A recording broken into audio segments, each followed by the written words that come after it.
다윗은 참 사람 냄새가 나는 것 같아요. 본래 슈퍼스타들이나 영웅들을 보면 개개인의 사사로운 감정이나 사생활들은 살며시 감추어 놓고 아주 작은 일도 매우 뛰어난 부분으로 채색을 하고 포장을 해가지고 사람들에게 비춰주는 경향이 많이 있는데, 이 다윗의 이야기를 가만히 읽고 듣고 있으면 야, 참 사람 냄새가 난다. 막 정신없이 우리처럼 싸우다가 또 한쪽 가서 기도해요. 막 사랑하다가 죄를 지어요. 또 자식 때문에 마음이 아파서 울기도 해요. 유진 피터슨이라고 하는 미국의 최고 영성가 중에 한 사람의 관찰에 의하면 다윗의 이야기 안에는 미라클이 하나도 없다고 이야기합니다. 기적이 하나도 없어요. 초자연적인 능력을 발휘해가지고 사람으로서는 할 수 없는 일, 예언자들이나 또 모세 같은 민족의 지도자들이나 그런 사인과 증표를 가지고 리더십을 얻기도 했는데, 이 다윗을 보면 도통 기적이 없어요. 별로 대단하지가 않습니다. 우리처럼 참 평범하고 사람 냄새 나는 그런 인생을 우리에게 보여주는 사람입니다. 성공 비결을 그 인생을 통해 또 특별하게 신통하게 배울 만한 게 많지도 않습니다. 그는 불행한 아버지였고 또 신실하지 못한 남편이었습니다. 그런데 하지만 다윗은 이스라엘 백성의 또 성경 가운데서 최고의 하나님의 에이스 중의 에이스입니다. 다윗의 삶에 대한 자랑스러운 긍지에 대한 마음은 지금의 유대인들에게도 성경을 읽고 있는 기독교인들에게도 여전히 아주 깊은 잔상으로 남아 있습니다.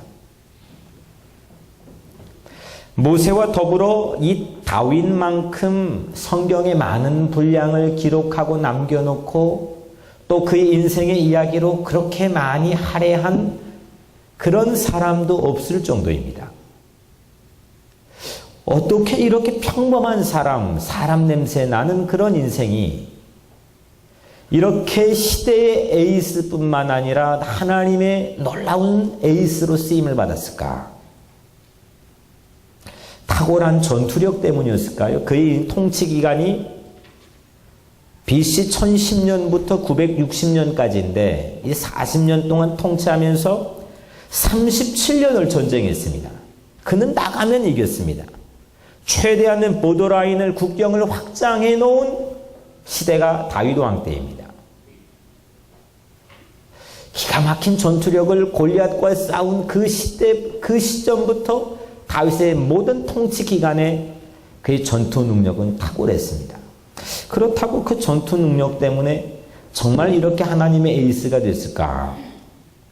그는 시편의 대부분을 지었습니다.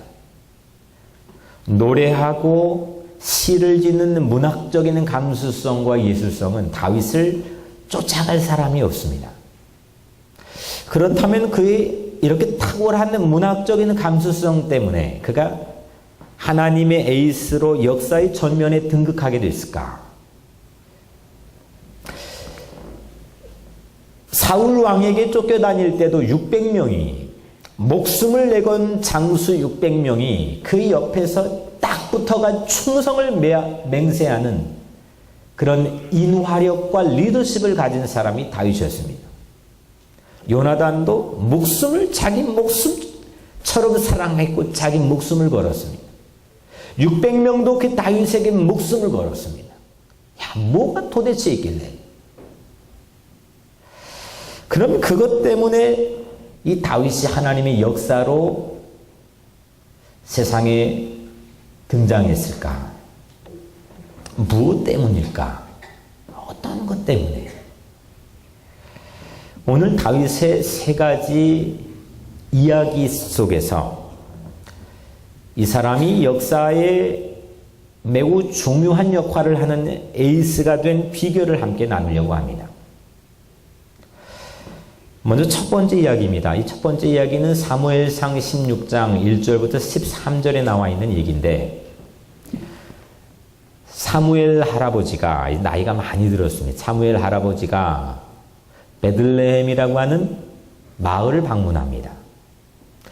그 베들레헴 이 마을을 방문한 이 사무엘 할아버지가 별 볼 일 없이 이곳저곳 다니는 그런 분이 아닙니다. 마치 국빈 방문처럼 특별한 목적을 가지고, 특별한 의도를 가지고, 분명한 뜻을 가지고 베들레헴을 방문한 겁니다. 그 베들레헴을 방문해서 거기에 이새라고 하는 농가를 방문했습니다. 거기에 8명의 아들이 있었는데, 지금 이스라엘 첫 번째 왕인 제1대 왕인 사울 왕을 폐위하고, 그 다음 두 번째 왕을 하나님이 선택하라고 하는 명령을 가지고 이 한 농가에 방문했습니다. 그러니까 이 사울 입장에서 보면은 지금 조용하게 역적이 모의되고 있는 겁니다. 쿠데타가 모의되고 있는 겁니다. 아주 위험한 장입니다. 근데 이 사무엘 할아버지가 이 농가의 이새의 집에 방문해서 거기에 있는 아들을 한 사람씩 자기 앞에 불러서 봅니다. 엘리압이, 장남인 엘리압이 나왔습니다. 야, 그의 풍채가 대단합니다. 듬직한 그의 모습만 봐도 사람이 압도될 정도로 그의 외모가 탁월했나 봅니다. 그런데 이 장남 엘리압을 보고 하나님께서는 외모를 보는 게 아니고 그 마음의 심중을 꿰뚫어 중심을 보신다는 근거를 들어서 자경 미달이라고 합니다. 차남인 아미다답이 왔습니다. 세 번째 아들인 삼마가 왔습니다. 네 번째, 다섯 번째, 일곱 번째까지 한 사람씩 다 왔습니다. 그런데 하나님이 다 아니라 합니다. 이때부터 사무엘이 제법 당황해졌습니다. 아니, 사람들이 지금 초미의 관심을 가지고 지켜보고 있는데 아무도 아니라는 겁니다. 그 사무엘이 물었습니다. 이새에게 물었습니다. 이게 당신의 모든 아들이요. 이때 이새가 아주 중요한 얘기를 합니다. 제게는 막내가 하나 있긴 합니다만 양을 치러 나가 여기 없습니다. 이름도 밝히지 않았습니다. 그냥 막내라고 했습니다. 우리 막둥이가 하나가 있는데 여기 있지도 없습니다. 지금 저기 양을 치러 갔습니다. 막내라고 하는 것은 히브리어로 하카톤인데, 이 하카톤은 하자 그것처럼 정말 하찮은 사람이에요. 그리고 중요한 일이 있을 때는 전면에 내세울 수 없는 사람. 우리 동화로 하면 콩쥐 같은 사람. 이런 사람이 하카톤입니다. 그 막내에게 하카톤이라 불리기도 하지만 다른 용도로 사용될 때도 하찮은 사람, 별 볼 일 없는 사람, 별 주목하고 싶지 않는 사람, 중요한 일이 있을 때 그 중요한 일을 위해 준비는 하지만 거기에선 제외시키는 사람. 이런 사람을 하카톤이라고 합니다. 이새가 아버지가 할아버지, 내게는 하카톤 하나가 있는데 지금 여기 없고 양을 치고 있습니다. 이름도 밝혀지지 않는 이 하카톤, 막내가 등장했습니다. 그런데 아버지,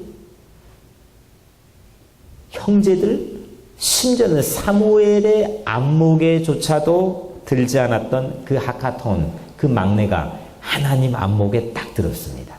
오늘 우리 읽은 말씀 사도행전 13장에는 하나님 마음에 맞는 사람, 하나님 마음에 합한 사람, 하나님이 볼 때 참 안심이 되고 근사하게 보는 사람, 하나님의 에이스입니다. 주변의 가족도, 피부친 아버지도, 심지어는 그 영통 신통방통하다는 사무엘도 알아보지 못하고 그냥 하카톤으로만 봤던 이 막내가 하나님 안목에 들었습니다. 그리고 기름 부음을 받게 됩니다. 어노인팅입니다. 사무엘이 기름 뿔병을 가져다가 그의 형제 중에서 그에게 부었더니 이날 이후로, 이제 이름이 처음 역사에 등장합니다. 이날 이후로 다윗이 여호와의 영에게 크게 감동되니라. 다윗이 에이스로 드디어 등극하는 장면입니다. 그의 이름이 역사에 처음으로 노출되고 공개되는 시간입니다. 여기에서 이 엄청나게 중요한 순간에 스포트라이트를, 이 조명을 아주 집중하여 비춰줘야 되는 장면은 어노인팅입니다. 다윗이 기름 부음을 받는 장면입니다. 하카톤인데 하찮을 것 없는데 이거 중요한 자리를 위해 서빙을 해가지고 만들어놨는데 정작 거긴 참여할 수 없는 사람인데 그 사람을 기름 부었습니다. 저 영국에서 호텔에서 잠시 청소한 적이 있습니다. 호텔 그 뭐라고 하나요? 이 중요한 회의석상을 위해서 아침에 일찍 가가지고 그 회의의 자리를 딱 하고 만들어 놓는, 셋업을 해놓는 그런 청소를 하는 겁니다. 아침에 일찍 가는 겁니다. 아주 기가 막히게 각을 만들어가지고 해놓습니다. 근데 그 자리에 저는 참여 못합니다. 그냥 주변에서만 뱅뱅 돕니다. 하카톤입니다. 아주 중요한 그런 자리인데 우리가 그걸 위해서 준비는 하는데 정작 참여할 퀄리파이가 되지 않는다면 우리의 삶은 하카톤입니다. 천국잔치가 배설이 됐는데 우리 모두는 죄인이기 때문에, 하나님 앞에서 모두 다 죄인이기 때문에 참여할 수가 없습니다. 그거는 하카톤입니다. 근데 거기에 그 하카톤을 불러서 하나님께서 사무엘을 통해서 어노인팅, 기름을 부어줬습니다. 이날 이후로, 그 사무엘상 16장에 보면 이날 이후로 주님의 영이, 여호와의 영이 그에게 크게 감동되니라. 주님의 영이 임재했습니다. 하나님의 임재하심입니다. 이게 관건입니다. 다윗의 인생을 처음부터 마지막까지 관찰해보면 다윗은 정말 사람 냄새가 풀풀 나는 사람이에요. 막 싸우다가 또 기도해요. 막 죄를 지었다가 또 참회해요. 자식 때문에 마음 아파서 막 감람산 언덕을 맨발로 올라가며 막 눈물을 흘리기도 해요. 똑같이 우리같이 평범한 사람인데 그가 하나님이 사용하는 명실공히 최고의 에이스가 되었던 가장 중요한 관건은 하나님의 임재하심입니다. 그래서 그는 어디를 서도 예배자로 섰습니다. 그의 삶은 예배하는 삶이었습니다. 그가 글을 써도 예배하는 시를 썼습니다. 저도 하카톤 중에 하카톤이고 여러분들도 마찬가지로 하카톤 중에 하카톤입니다. 하나님 앞에서 우리 모두는 중요한 자리 전면에 설 수 없는 퀄리파이가 안 된 사람들입니다. 그런데 사실 왜 하나님은 그러면 그 막내를 꼭 끄집어다가 하나님께서 기름 부으셨을까? 사실 하카톤만이 그 하카톤의 자리에 서 있는 사람만이 하나님을 갈급하게 찾고 하나님을 끊임없이 간구하고 하나님을 만나고 싶어 해요. 내가 하나님이 불필요한 상황에 모든 게 다 채워져 있고 만족되어 있는 최고의 탑 클래스의 세상의 에이스에 놓여 있는 자리에선 하나님 찾으려고 마음은 가져도 그게 되질 않아요. 왜 성경에서는 끊임없이 하나님께서는 하카톤 같은 존재들을 사용해가지고 역사의 전면에 세워 하나님의 일을 감당하게 했을까요? 그래야 하나님하고 관계를 맺어요. 하나님의 임재하심을 킵하고 살아갈 수가 있어요. 하나님을 찾게 돼요. 기도하게 돼요.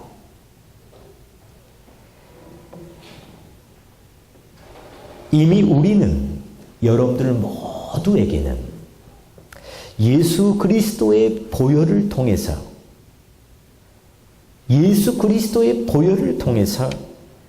왕 같은 제사장으로 어노인팅이 이루어졌습니다. 하나님의 임재하심과 기름 부으심이 이미 여러분들의 삶에 임한 것을 여러분들 믿기를 바랍니다. 이유가 없습니다. 왜 첫째, 둘째 엘리압은 왜 놔두고 막내입니까? 이유가 없습니다. 그건 만든 사람의 마음입니다. 이걸 뭐라고 부르느냐? 은총이라고 부릅니다. 그레이스, 은총입니다. 하나님께서 이유 없이 나에게 찾아와서 나를 구원해 주시고 나를 만져주시고 하카톤 같은 이 막내 같은 처지에 있는 사람, 이 사람을 기름 부어주신 은총입니다. 이게 우리 신앙의 첫 출발이고 첫 스텝입니다. 다윗도 그랬습니다. 오늘 이 자리에 여러분들 찾아와 하나님의 예배에 참여하게 된 건 은총입니다. 하나님이 나를 선택해서 이곳까지 인도해 주시고 나를 만져주시고 나를 하나님의 백성으로 삼아주신 것 은총입니다. 그런데 내 부모의 은총을 받아 살아가는데도 어떤 자식들은 그 은총을 깨닫지 못하고 살아갈 때가 있습니다. 파운드를 못합니다. 발견을 못합니다. 천동설이 세상을 지배했던 시대에 모두 다 태양이 지구 주변을 돈다고 하늘이 이 지구 땅덩어리 주변을 돈다고 생각했던 시대에 갈릴레이가 아닙니다. 지구가 태양을 돌고 있습니다. 지동설을 주장하기 전에도 세상에는 이미 지동설이 진리였습니다. 근데 갈릴레이는 그걸 발견했습니다. 여러분들이 하나님께서 나의 모든 처제도 불구하고 나를 하나님께서 기름 부어 주셨다는 이 놀라운 사실을 발견하기 이전에도 이미 하나님은 여러분들을 자녀로 삼아 주셨습니다. 그건 은총입니다. 근데 그거를 발견해야 됩니다. 깨달아야 됩니다. 눈이 열려 봐야 됩니다. 그래야 하나님의 효자가 됩니다. 자녀가 부모의 은총을 깨닫지 못하면 그 자녀는 효자가 되지 못합니다. 우리 삶 가운데서도 하나님께서는 우리를 자녀 삼아주신 어떤 특별한 이유가 없는데 우리에게 말할 수 없는 은총을 부어주신 그 놀라운 사실을 오늘 여러분들의 마음으로 깨달아지고 믿어지고 발견되어지기를 주 이름으로 축복합니다. 이 사실을 킵해가지고 다윗은 일평생을 살았습니다. 오늘 이 순간부터 하나님의 기름 부으심과 하나님의 임재하심이 그의 인생을 이끌어갔습니다. 때론 그가 죄를 지었을 때도, 때론 그가 실수를 했을 때도, 때론 모든 사망의 음침한 골짜기에 그를 우겨싸 할지라도 그의 마음에는 하나님의 임재하심이 떠나지 않았습니다. 그때부터 자신을 보는 눈이 새로워지는 겁니다. 아, 내 자신이 이런 거구나. 이름도 없이 등장한 그냥 막둥이 막내가 향후 구약에서 그 이름이 구약에서만 600번 이상, 신약에서 60번 이상 사용되는 전무후무한 에이스가 됩니다. 예수 그리스도를 얘기할 때도 늘 다윗의 자손. 오늘 여러분들의 이름이 막둥이였던 하카톤이었던 이름도 없이 그냥 꿈을 잃어버리고 살아왔던 여러분들의 이름에 하나님의 기름 부으심이 임하기를 주의 이름으로 축복합니다.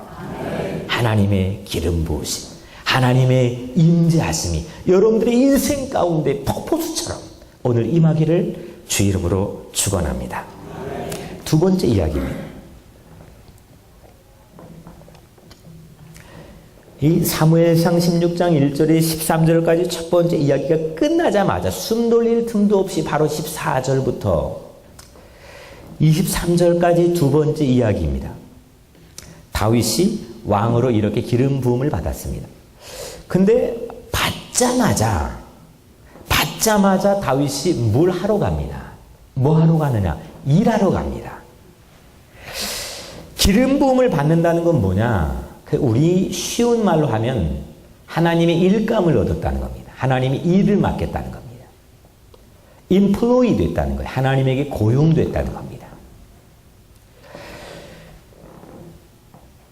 이 두 번째 이야기에서 다윗이 기름 부음을 받자마자 하러 간 일이 뭐냐? 사울이 있는 궁정에 들어가서 사울 앞에서 악기를 연주합니다. 하프를 연주합니다. 그리고 사울의 신복이 됩니다. 좀 아이러니하지 않습니까? 왕으로 기름 부음을 받자마자 왕의 종이 되어 일을 합니다. 그것도 왕으로 기름 부음을 받자마자 아주 나쁜 지독히도 나쁜 왕을 섬기는 종이 됩니다.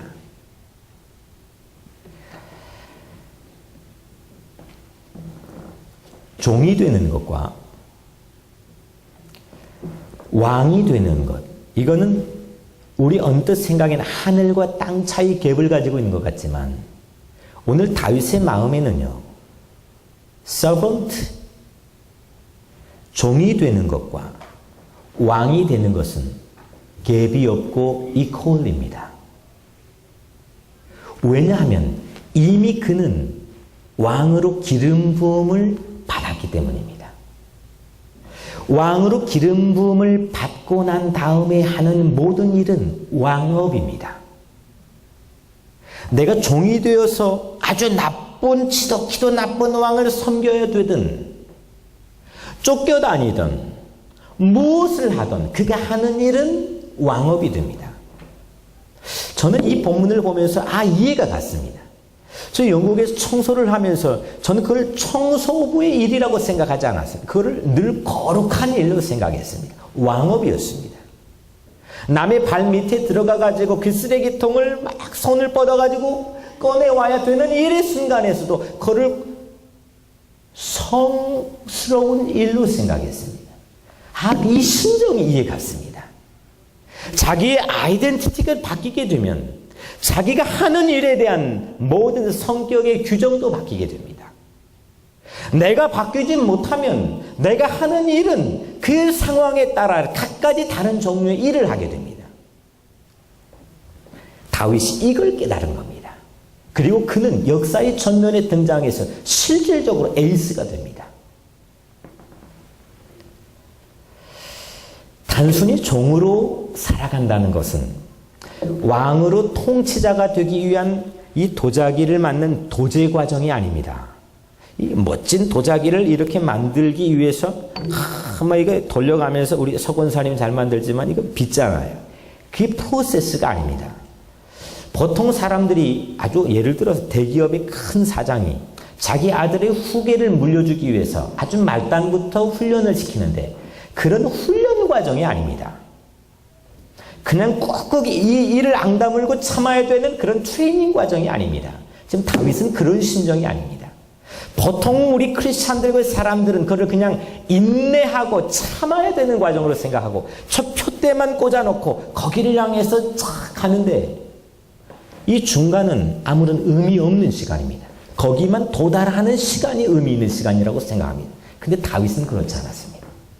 내가 살아가는 이 순간부터 어노인팅 된 이 순간부터 내일, 모레, 급히 한 달 후에 하는 모든 일은 거기에 도달하기까지의 모든 일은 하나님의 왕업을 가지고 하는 겁니다. 이게 새로운 가치관입니다. 이 눈이 열리니까 다윗은 새로운 일을 하기 시작합니다. 내가 이새의 아들 다윗을 만나니 내 마음에 맞는 사람이라 내 뜻을 이루리라.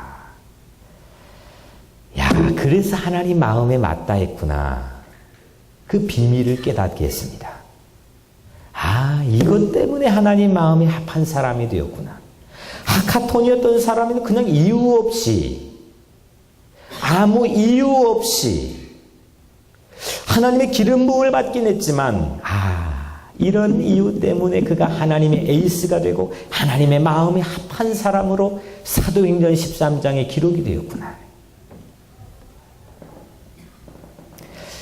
한번 선수로 등록을 하게 되면 그게 마이너리그에 있든지 메이저리그에 있든지 에이스의 품격과 포부를 가지고 투구를 하는 겁니다. 어떤 지점을 위한 준비라고 생각하면 대부분의 세월을 준비만 하다 그냥 갑니다. 그리고 그 자리에 세워놔도 그런 능력이 발휘되지 못합니다. 오늘 이 자리에 하나님의 영으로 기름 부음을 여러분들 받았습니다. 아멘?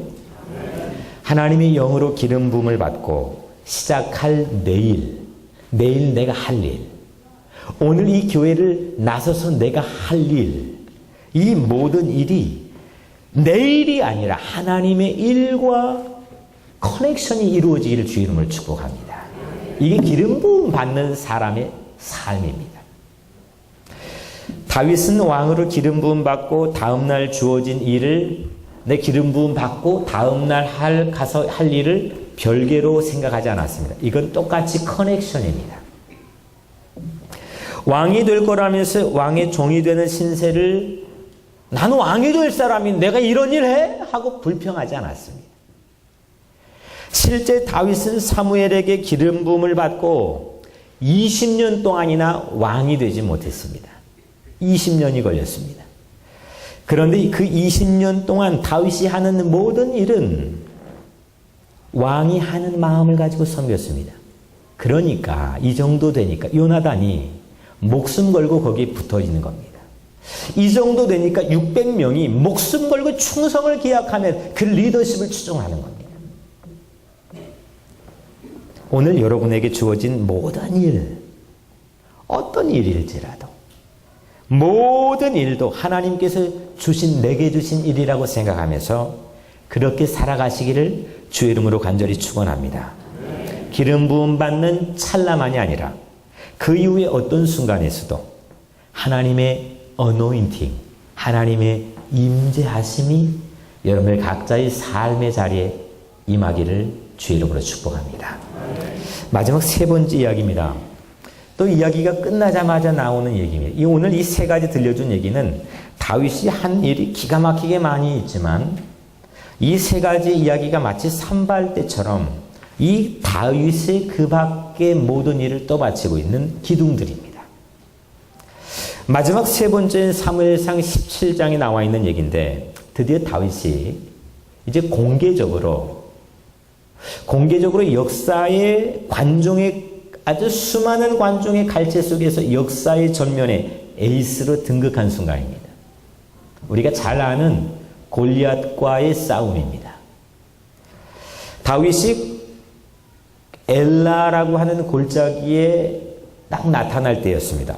들어갔는데 그날 그 골짜기에 온통 압도하는 한 사람이 있는데 그 압도하는 한 사람이 골리앗입니다. 키가 2.1m. 저보다 뭐 얼마나 클까요? 제 아내도 이렇게 바라보는 것도 힘든데 2.1m 이 장신인 거인이 11kg의 창을 가지고 마치 응원단장이 마음껏 휘두르는 곤봉처럼 그걸 가지고 묘기를 부려댑니다. 40일 동안 조석으로 아침 저녁으로 그의 몸을 이스라엘 진영에 보여주고 겁박하고 위협했습니다. 이렇게 하다 보니까 이 이스라엘 엘라 골짜기에 있는 모든 이스라엘 진영의 사울 왕과 모든 장수들과 모든 백성들이 여기에 몽땅 마음을 빼앗겼습니다. 골리앗만 봅니다. 골리앗 이외에는 보이는 게 없습니다. 아니 다윗의 형제들도 다윗이 실컷 아버지의 명을 받아가지고 실컷 이 먼 거리를 도시락을 싸 식량을 가지고 왔는데 얼마나 좋은 우애입니까? 근데 그게 보이지 않습니다. 네가 여기 왜 왔냐 이겁니다. 골리앗 생각밖에 없습니다. 골리앗이 그날 그 계곡의 중심이었습니다. 그래서 그 골짜기는 골리앗에게 압도당해서 모든 이스라엘 백성들의 이미지네이션, 상상할 수 있는 힘을 다 빼앗아가 버렸고 병들게 했습니다. 다른 생각이 안 납니다. 우리 그럴 때 있잖아요. 뭐 하나의 마음이 꽂혀서 내가 잠 못 이룰 정도로 나에게 어떤 이슈가 있건 문제가 있으면 그 다 빼앗아 다른 생각이 안 나요. 내 자식이 아빠 이거 뭐 좋아해도 그게 들리지 않습니다. 마치 그것처럼 이 이스라엘 백성이 그의 탁월하고 날고긴다는 모든 장수들과 모든 문학적 상상력을 가졌다는 그 골짜기에 모이는 모든 이스라엘 백성들의 이미지네이션을 다 빼앗아가 버렸습니다. 그런데 다윗이 거기 엘라 골짜기에 딱 등장했는데 다윗의 이 이미지네이션은 병들지 않았습니다. 그 골짜기에서 유일하게 한 사람, 건강한 영혼을 가진 한 사람이 있었는데 그가 다윗입니다. 그는 골리앗에게 사로잡히지 않았습니다. 하나님께 사로잡혔습니다.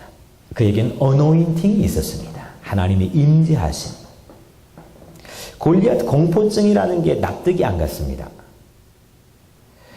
뭐든지 때로는 그 문제 밖에 있는 사람이 새로운 상상력을 우리에게 제공해 줄 때가 있는 것 같습니다.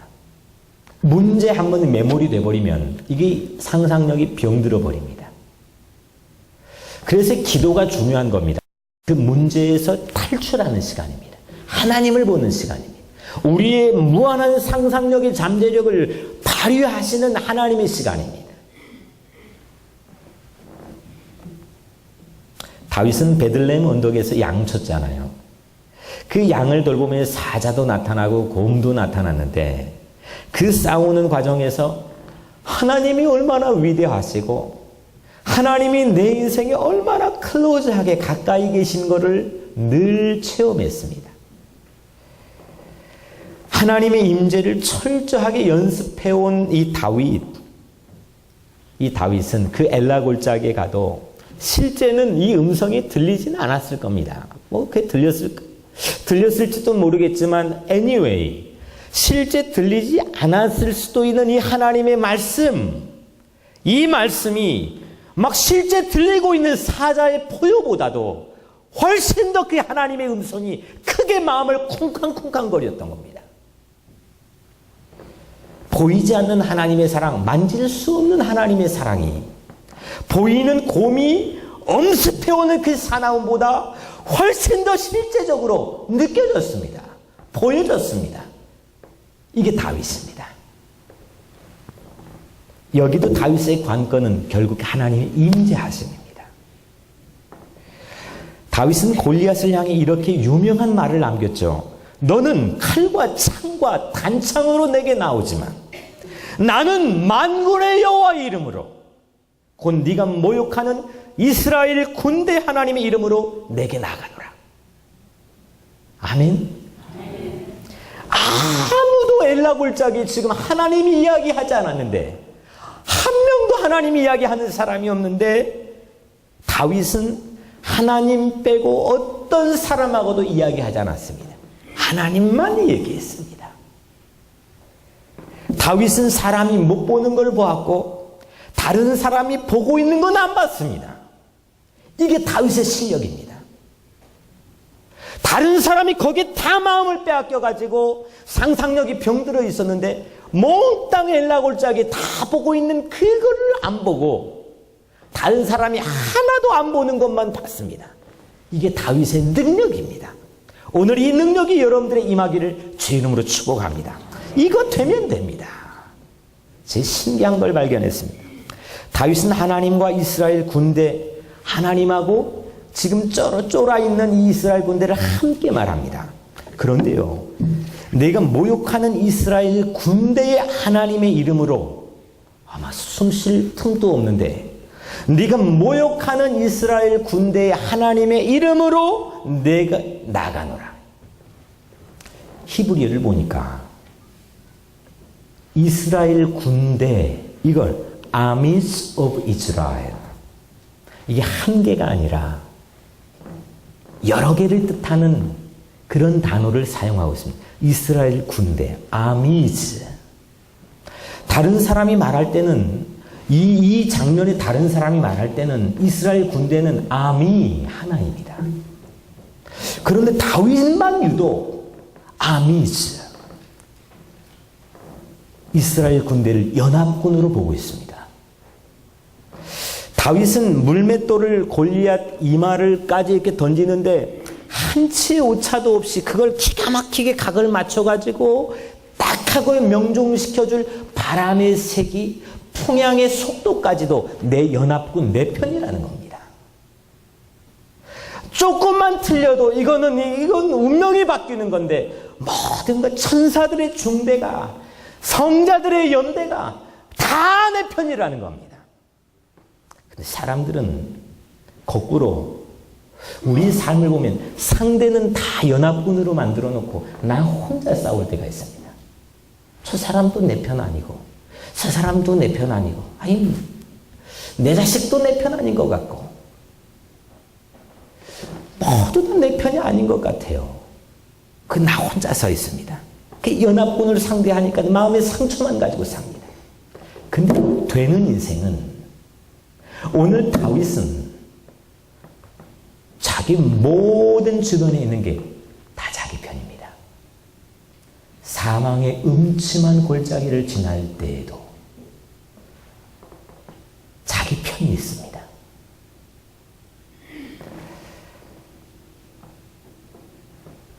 만약에 다윗 눈에 보이는 것마다 골리앗 편이었다면 다윗이 싸우러 나갔을까요? 제가 좋아하는 사무엘상 17장 48절, 블레셋 사람이 일어나 다윗에게로 마주 가까이 올 때에 다윗이 블레셋 사람을 향하여 빨리 달리며, 야! 다윗이 달렸대요. 저쪽에서는 오는데, 당시 이스라엘의 무기는 청동기였고 저쪽 무기는 철기였습니다. 이 문화적 갭이라고 하는 것은 지금의 선진국과 후진국의 갭이 아닙니다. 그거보다는 월등한 갭입니다. 문화적 패러다임이 다른 시대입니다. 그런데 이 철기 문화를 가지고 있는 블레셋의 최고의 에이스가 지금 자기를 향해 오는데 거기를 쫓아 달려가는 겁니다. 야, 이거 무슨 배짱인가. 뭔가를 봤기 때문입니다. 뭔가 보지도 않고 달려가는 게 자살 행위인 겁니다. 제가 언젠가 언급했지만 그 본문 안에 담겨있는, 스토리 안에 담겨있는 횟수를 세웠습니다. 다윗이 말한 내용을 세어보았습니다. 다윗의 이야기 가운데 하나님을 말한 것은 9차례입니다. 근데 골리앗과 관련된 골리앗을 이야기한 건 딱 2번입니다. 그 골리앗 이야기한 것도 하나님의 능력을 언급하고자 할 때 골리앗을 2번 이야기했습니다. 이후에 어찌됐든 하나님 9번, 골리앗 2번입니다. 4.5대 1의 비율을 가지고 골리앗 1번 보고 하나님의 4.5배를 받습니다. 근데 우리는 거꾸로 내 불평의 리스트를 4번 보고 가끔 가다가 하나님 한 번 봅니다. 그러니까 게임이 되지 않습니다. 다윗처럼 달려갈 배짱과 이 엄청난 용기가 내 마음이 샘솟듯이 나오질 않는 겁니다. 근데 여러분들 삶이 실행하고 훈련하고 적용해 보세요. 내 삶에 도저히 내가 못 넘을 것 같은 그런 리스트를 한 번 보고, 안 볼 수는 없으니까 한 번 보고 하나님을 4.5배만 보십시오. 그럼 여러분 다윗처럼 반드시 적지를 향해 어떤 환경일지라도 달려갈 그런 능력과 믿음이 생길 줄로 믿습니다. 사랑하는 성도 여러분, 다윗은 우리 같은 평범한 하카톤이었지만, 막둥이였지만, 중요한 자리에 나올 수 없는 처지에 놓여 있었지만 하나님의 에이스가 되었습니다. 언제나 하나님의 임재, 하나님의 어노인팅, 하나님의 기름 부으심이 첫 번째 스토리 안에서도, 두 번째 스토리 안에서도, 세 번째 이야기 안에서도 다윗의 인생 안에 있었기 때문입니다. 기름 부음을 받을 때에도, 기름 부음 받고 첫 일을 할 때에도, 그리고 대중 앞에 처음 에이스로 등극하고 노출되고 공개될 때에도 그는 늘 하나님의 임재를 붙들었습니다. 오늘 우리 읽은 말씀 가운데 이 사람의 후손에서